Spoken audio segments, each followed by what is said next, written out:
And I tell dental assistants to create value in yourself. And one of the ways you can do that is get educated. That's the foundation. If you are educated and you are knowledgeable and you're a go-getter in your office, you're valuable to that practice. Hey everybody, thanks for joining us again. I'm Mike Russ with ProEdge Dental Water Labs, and I'm very excited to have a really distinguished panel.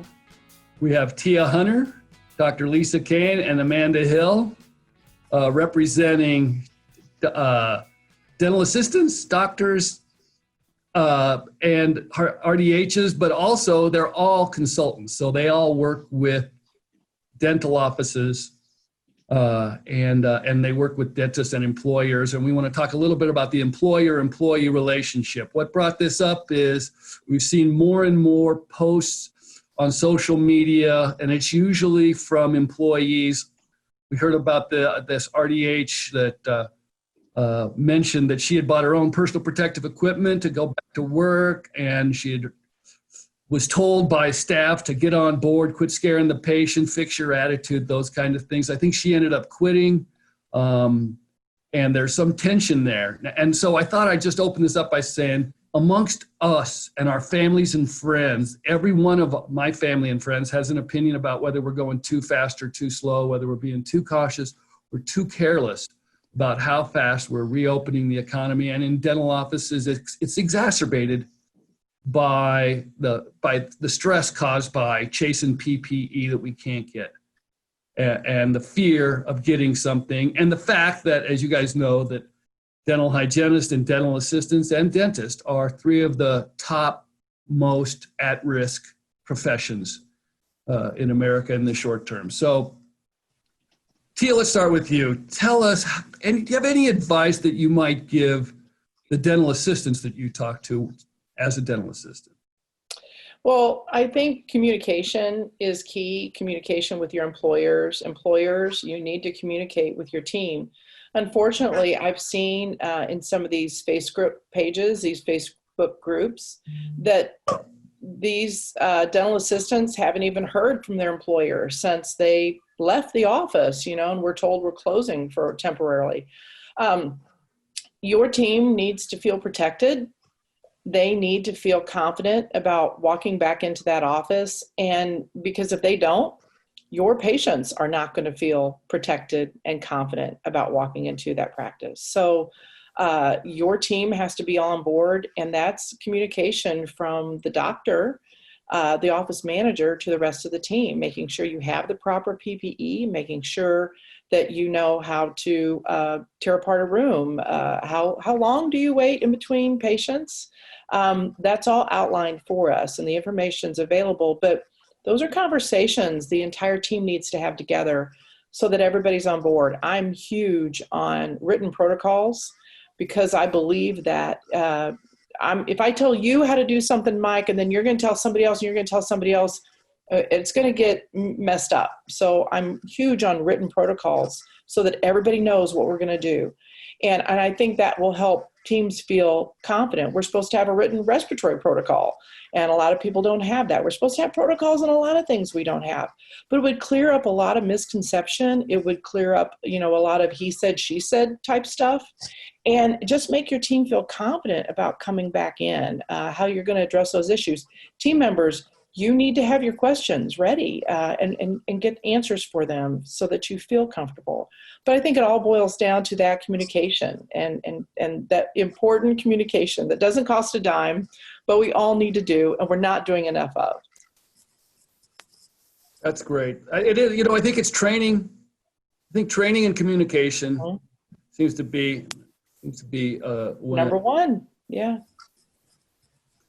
Dr. Kane, or Lisa, as you prefer it. Thank you. You're getting calls too. You're hearing some of the same stuff? Yeah, I am just echoing you. I standard operating procedures. I love those. I want everything written, physically written, not digital, Hey, sorry about the environment. I want, so everyone does everything the same. I think a big thing from the, doctors or the owner's perspective too, is that there's so much confusion out there about what is real required and what is not required. I mean, just like the respirator fit testing, for example, as you know, because that's what I'm doing all the time now. I mean, it's required. Nobody, you know, I think that's probably what the problem is on all these Facebook groups and all these other things, is no one understands, you know, what it's actually required and what's not. And I'm always worried about the legality and your risk as an owner of a practice. And I feel like you as the owner needs to really make sure that you are doing everything you're supposed to be doing. Have all the plans and protocols you're supposed to be doing. Have massive PPE parties with your staff to really get, like, initially, when people started wearing gloves and masks, like, that was a pain in the neck, and you thought, oh my gosh, we're never going to be able to handle that. But like, I think if you, with these N95s, with these other things, I think that, once everyone learns how to do it and puts them on and off a million times and, does it so they don't infect themselves, I think it's not going to be such a big deal. I think that it will become the new normal, second nature. Exactly. What looks different in the interim will not look different forever.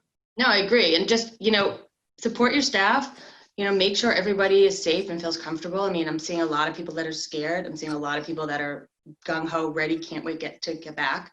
It definitely varies, but I do think understanding what your obligations are as an owner of a practice, make sure you're following everything legally so that nothing can come back to bite you in the end, but also keeping everybody safe. I love that a written protocol can calm everyone's nerves a bit, because everybody can look and say, we've agreed to this. Let's make sure we're doing this. We do this to protect our patients, our staff, our practice.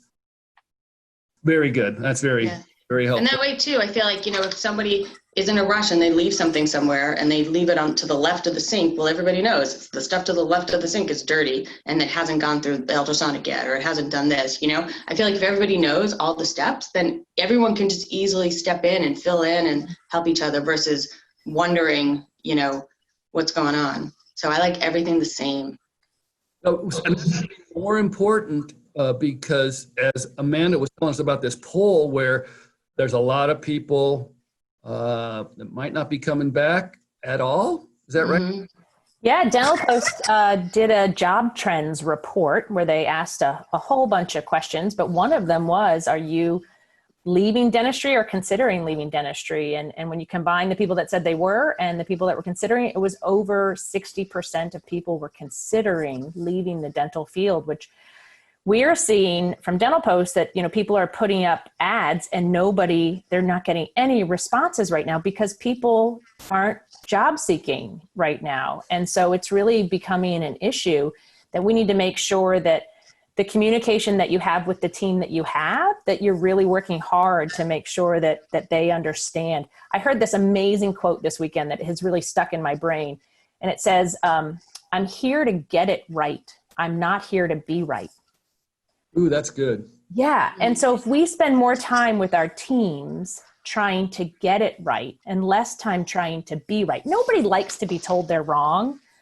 I mean, we all, you get defensive, but there is so much that the new information is coming out so quickly that sometimes we're going to be wrong because we missed that latest update or we missed that newest thing. And so if we take time to kind of scale back and not feel like when somebody says, no, you're doing this wrong, they're saying you're bad or they're just saying, hey, there's something new.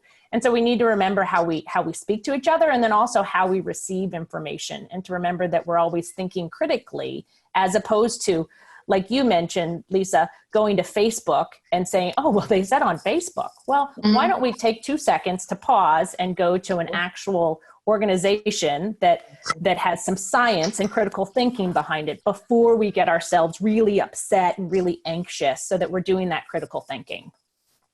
You're all consultants. You're all experts and lecturers, and you're doing these webinars. You all have to go to the ADA and the CDC website, but you have to more often than you ever did before, because it's changing more often than it ever did before, right? All the time, it seems like it. And the misinformation, like we've already mentioned, is greater than the information. So just getting the proper information and getting it out there to people, that can help calm their nerves, because my gosh, there's some crazy stuff floating around that people think is correct, and it's not. And so just trying to get information to our clients and make sure it's the most current, the most up to date has been very difficult, but we're doing it. But you have to, but you always say that this is interim guidance. Every piece Yes. you get from the highest level, it has a short shelf life. It expires as soon as they change it. Yeah. And it's just and I think that might be one way to calm the nerves on all sides is to remind everybody that whatever we're doing today, it's based on the best science we have. But even that is subject to change, and everything we do may be temporary. Which I think for our profession, it's difficult for us because I know as a hygienist, I love rules. Like I love, okay, this and this and this. And then when the rules keep changing, it's really frustrating and upsetting and kind of tense and causes heart palpitations. And so we all just need to remember to take a deep breath and not get so caught up in it, in the frenzy. I do think too, what Tija had said before, that, what dental offices are already doing is fantastic. I mean, what they've been trained and brought up and taught to do. I mean, as long as it's an office that's running well and everyone, is educated in what's going on. I mean, the real only change from my perspective is the extra time, the whole social distancing thing, that kind of stuff. But you've already disinfected the rooms. Yes, maybe you're wearing some more PPE now or you're a little more conscientious of it. But otherwise, I mean, you were supposed to be doing all this stuff before. So this shouldn't be such a dramatic change for everyone. It's the logistics of it, I think, that are a dramatic change. But I think it's not. I think it's going to be okay. I think everyone will be able to handle it and figure it out. There's a lot of fear, and anything that we don't know is fearful. And so this is all new for us. And I remember, none of you were old enough, but I remember when we had to be careful of AIDS and, that whole thing that unfolded. And, we didn't even wear gloves back then, for gosh sakes. We didn't even autoclave anything back then. We just put it in the ultrasonic cleaner, which totally scares me now. I can remember dipping my hand in cold sterile. Oh, yeah, we did all that. Cold sterile. If it's been done wrong in dentistry, those of us who have been in for years have already done it because we didn't know. And so it's fearful. There's this level of fear, but truly, this is our environment in our offices is very safe. As long as you're practicing the most up-to-date guidelines, you're wearing your PPE, we're probably in one of the safest places there is to be. And so I just want to jump in and I'd like to hear all your opinions on that, but it sounds like you probably all agree essentially with what Tija just said.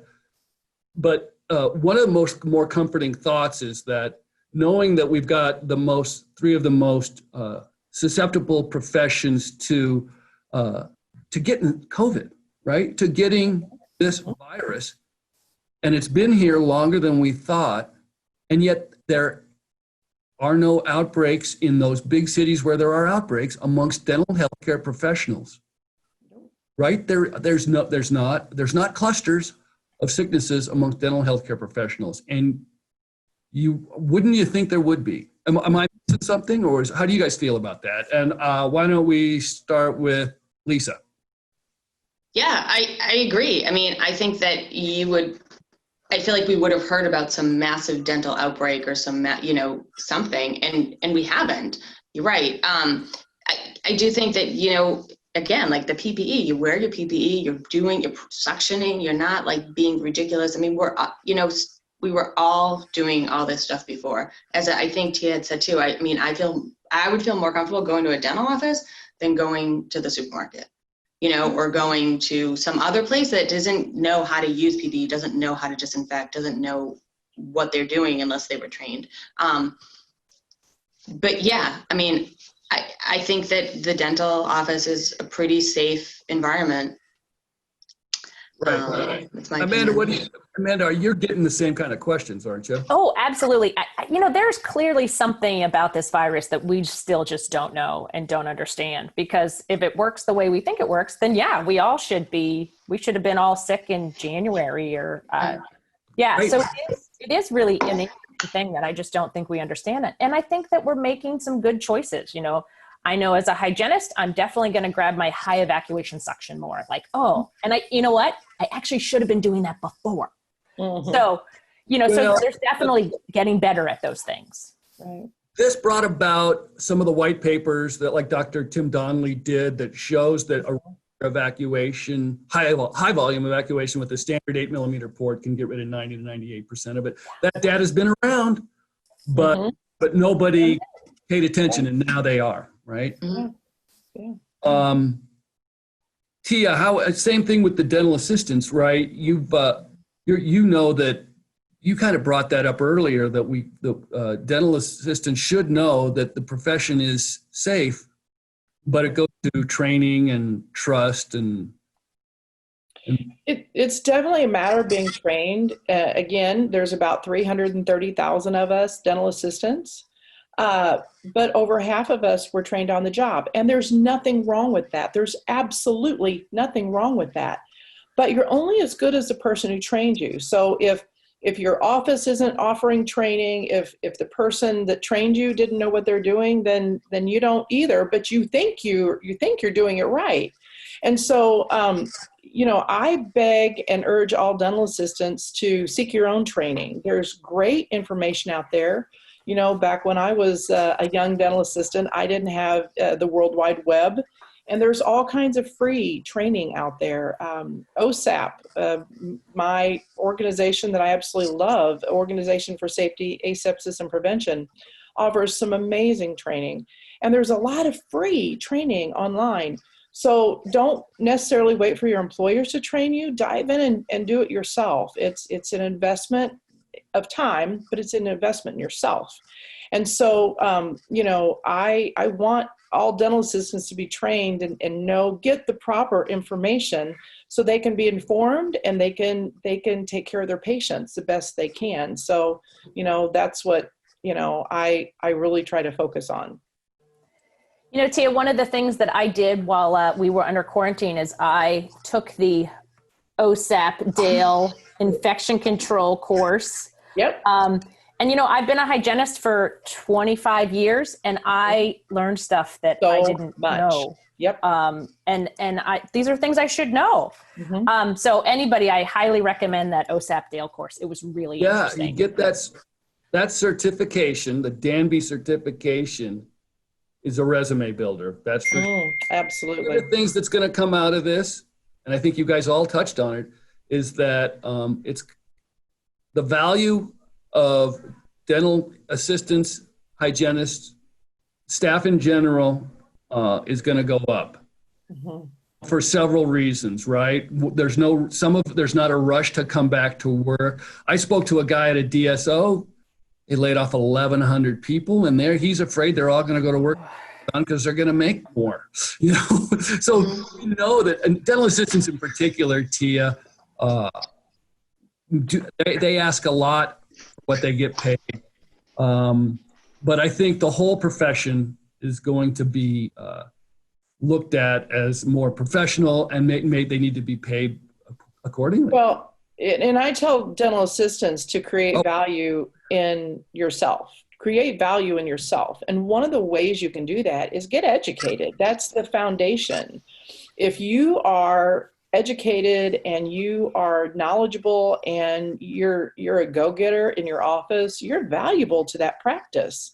And so, again, it's an investment in you. And when you take that upon yourself, and you become a value to the practice, you're worth more money. Dental assistants, definitely, we have struggled to keep good people because they don't always pay. I'm going to tell you, I'm in Southern Illinois, and a lot of people trained have gone to school, start out at $10 an hour. That's a tough pill to swallow. Right. When you can go to Target and make 15, right? And have 3 hours of training or whatever. So do your homework and get educated, and you're going to create value in you.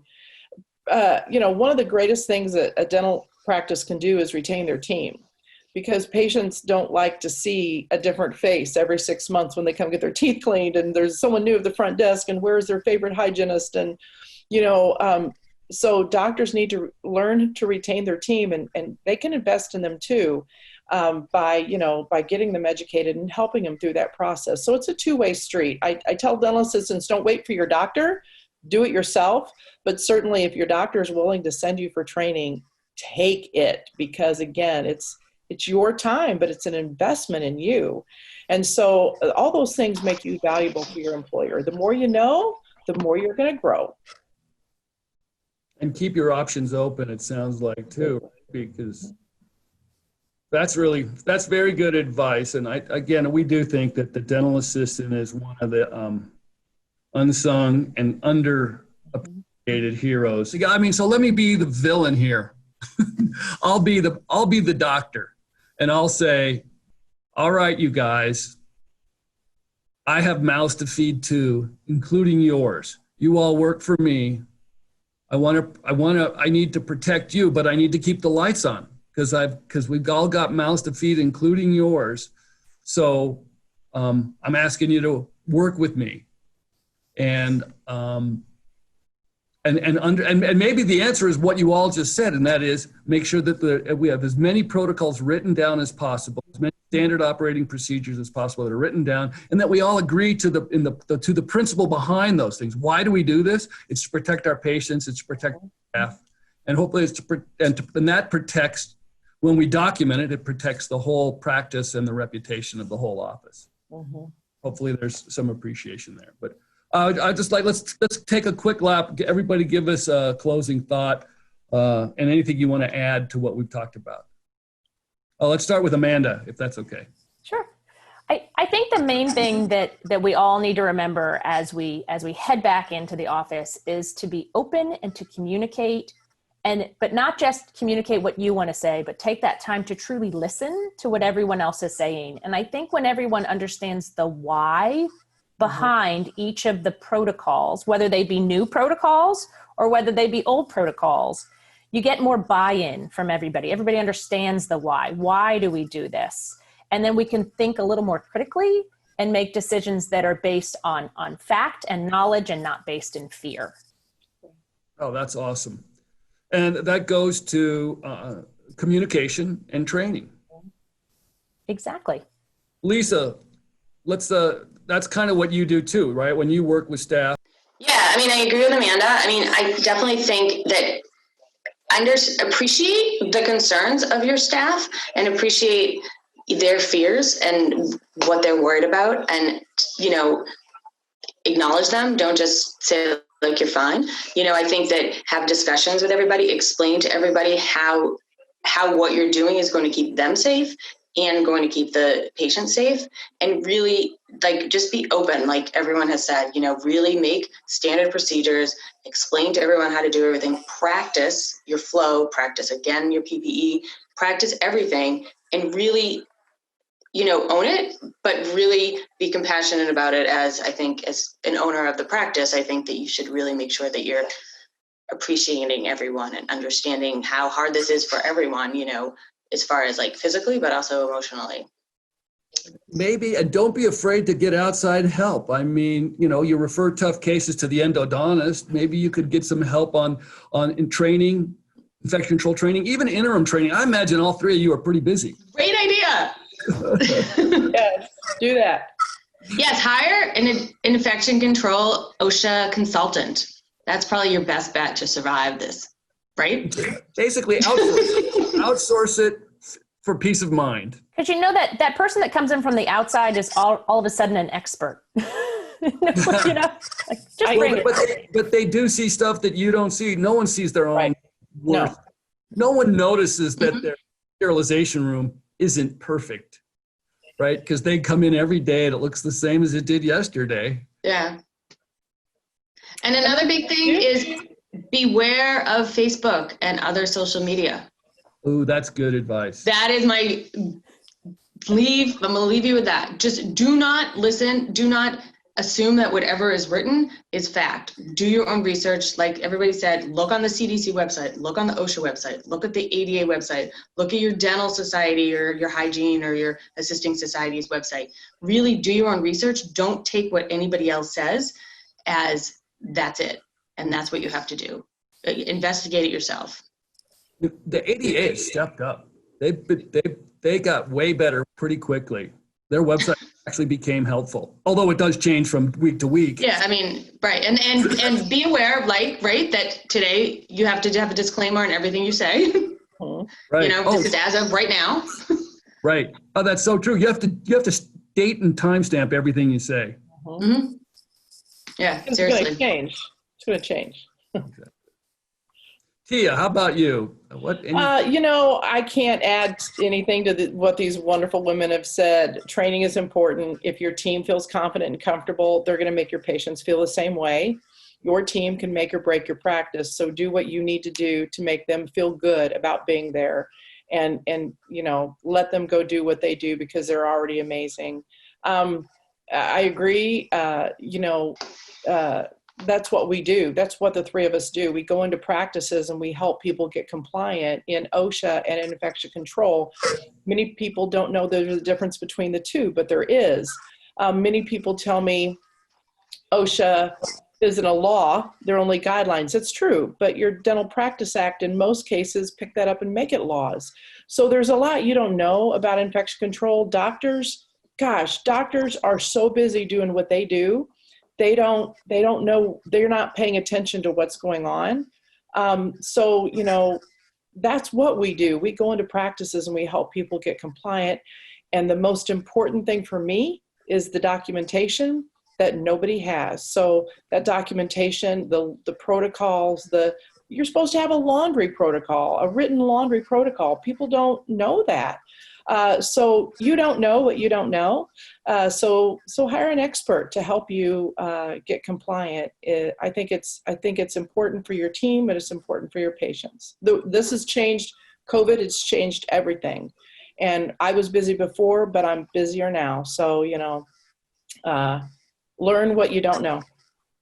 That's great. We've seen doctors that buy this expensive equipment that's going to move the air around quickly to where the operatories are safer or they can turn them quicker. They're doing all these things to make the patients feel better. But in the short term, the patients are already there. If patients are there voluntarily, they're coming in because they want these procedures done. You don't have to convince them, although there's a good joke there, like where's the best place to put one of those expensive pieces of equipment? On your website, so you can show your patients. Maybe not on Facebook, Lisa. Marketing. That's what I saw. No. Some guys, anyway, by and large, the patients that you're seeing right now are already there, right? So pay attention to your staff and your employees. Your team, not staff. Your team. Thank you. Sorry. See? Slap my finger. Okay. That's right. Pay attention to your team because they're paying attention to the patient. That's all good stuff, you guys.